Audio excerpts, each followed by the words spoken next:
Hey everybody, and welcome to another episode of On Point EDC. Today we have a knife from one of my favorite brands, Spyderco.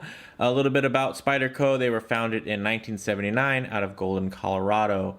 They're still US based, but now they have factories throughout.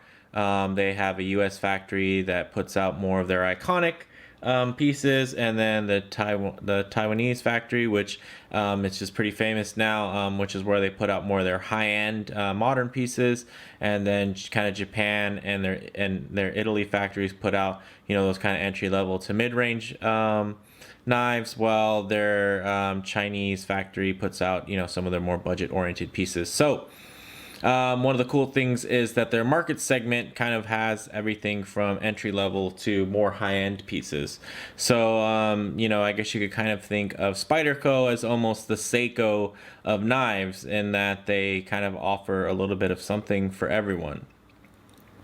All right, so let's go ahead and actually, you know what? We have to do our customary wristwatch check. So today I'm wearing my Certina DS Action Diver.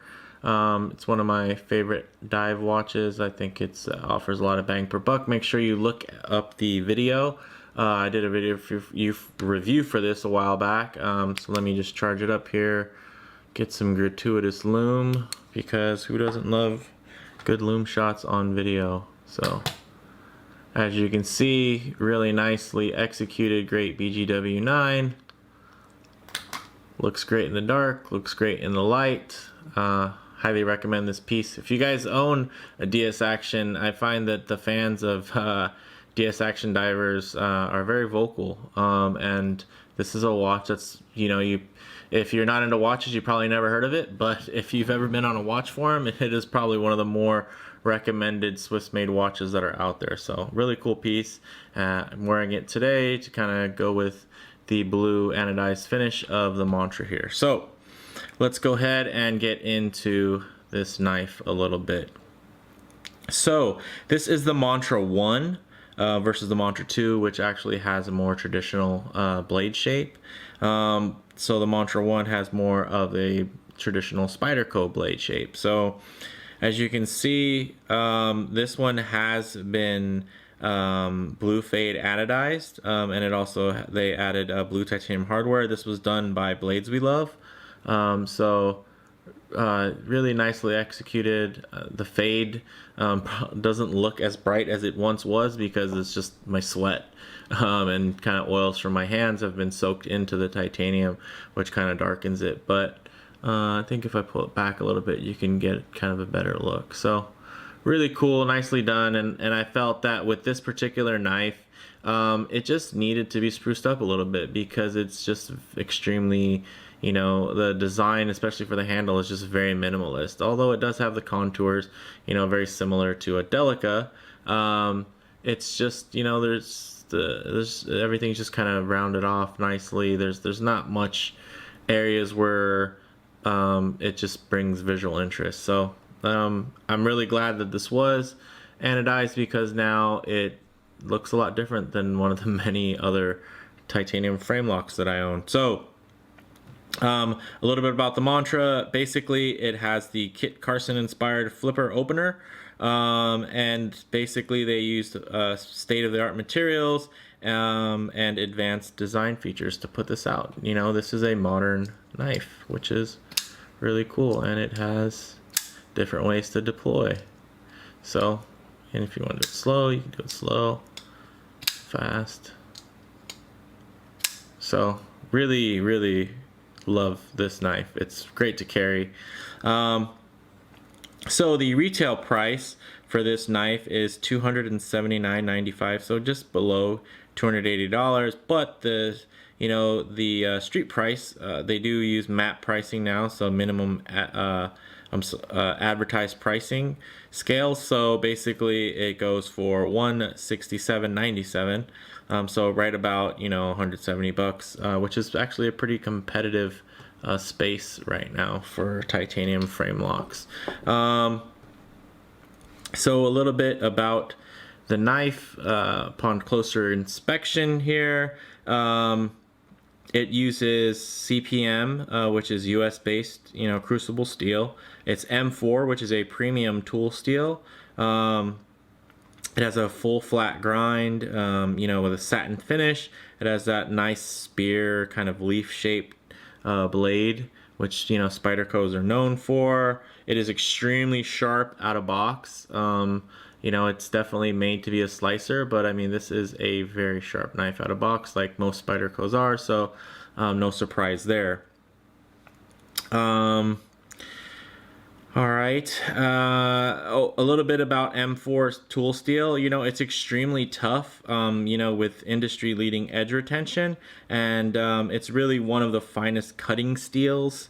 But it's not considered stainless, so that is something to keep in mind. So, it does require care, and, it can and will develop patina over time, and, and if you don't take care of it, it'll develop stains. So that's just something to think about.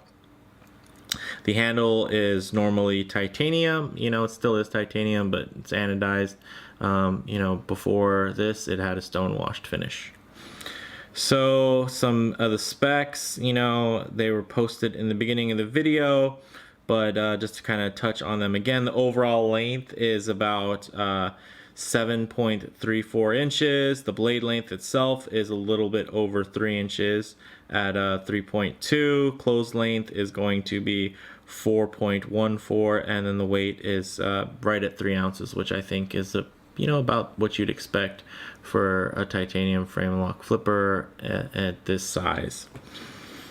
So, in hand, it has really nice ergonomics. I mean, it really locks in there.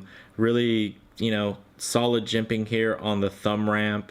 The flipper does become a nice little finger guard there, which is cool. Works out. The action is very smooth and fast. It has those ball bearing washers, so it's definitely really smooth open and close, as you can see. You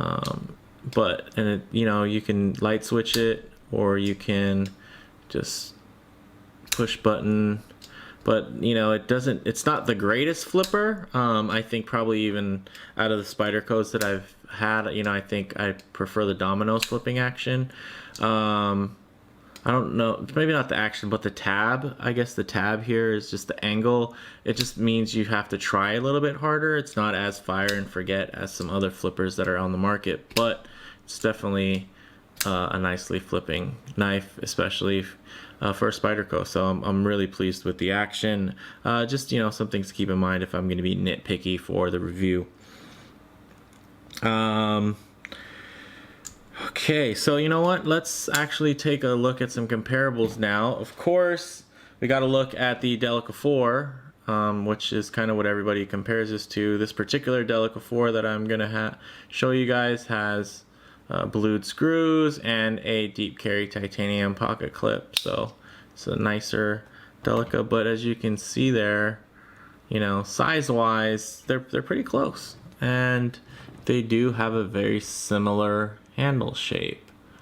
The blade shape's a little bit different. I actually prefer the shape that is on the Mantra, and I like that the cutting edge goes a lot further down.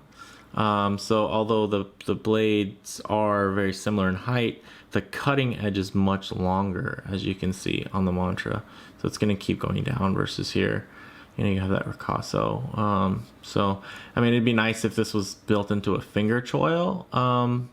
But I understand, these are really classic lines on the Delica. They've been around for a while.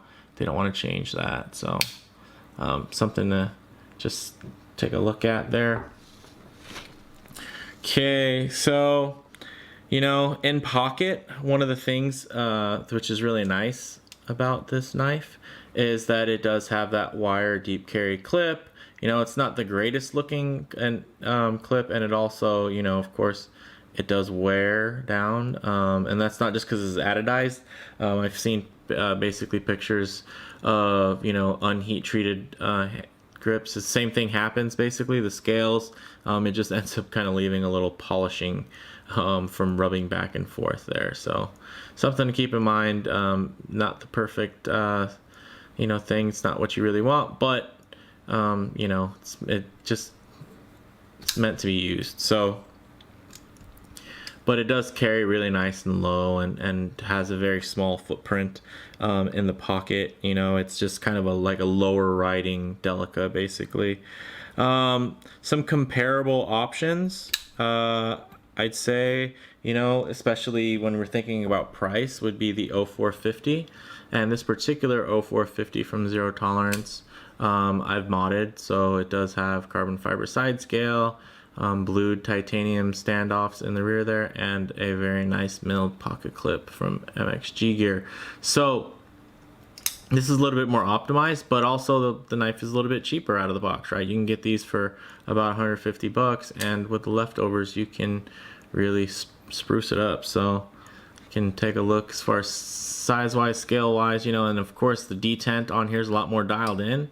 You know, there's no other opening method, so it has to be flipped, right? So it's gonna have that nice detent so that it's gonna be deployed with the flipper. Here, you know, you can use the spider hole, you know, you can do it slow if you want, so it's not going to be super tight, the detent there. And then with this kind of, with the particular shape that they have on the flipper tab, you just have to be a little bit more deliberate. So you know, definitely not on the same level as far as flipping goes, but you know, very close in price range. So and in scale, right? So in sizing there, you can kind of see. Something else you guys could probably look at would be, you know, maybe a, let me see here, maybe line steel TRE. You know, a little bit more expensive, of course, but you know, it's you get what you pay for, right? So you're gonna get M390 here now, and you know, carbon fiber scale, it's gonna be lighter, milled pocket clip, whatnot. But I mean, as far as, you know, size goes, and you know, the fact that it's not the perfect flipper, you know, kind of similar trade-off there, because it has multiple ways to deploy. It's not really the perfect flipper, so that could be something else you might want to look at. It has some belly to it also, so you know, it's a nice piece. So those are just some other kind of competitive options to think about when you are thinking about getting a Mantra. You know, if you want something that's going to be an all-out, just pure flipper, you know, some flipping fantastic action, you're probably going to want to go with the 0450 from ZT. But if you love Spydercos and you really want a flipper and the domino's a little bit too big for you, or maybe you don't like the aesthetics, you know, you don't like that carbon fiber side scale, I think this is definitely a nice kind of, it's not in your face, it's not very polarizing, you know, it's kind of a love it or like it. It's just a very cool, fun, clean little knife. So I gotta say, I'm a fan, and I do recommend this piece. So really nice. All right, guys. Thanks for watching, and if you haven't already, please hit like if you enjoyed the video, and subscribe. All right, thanks, guys.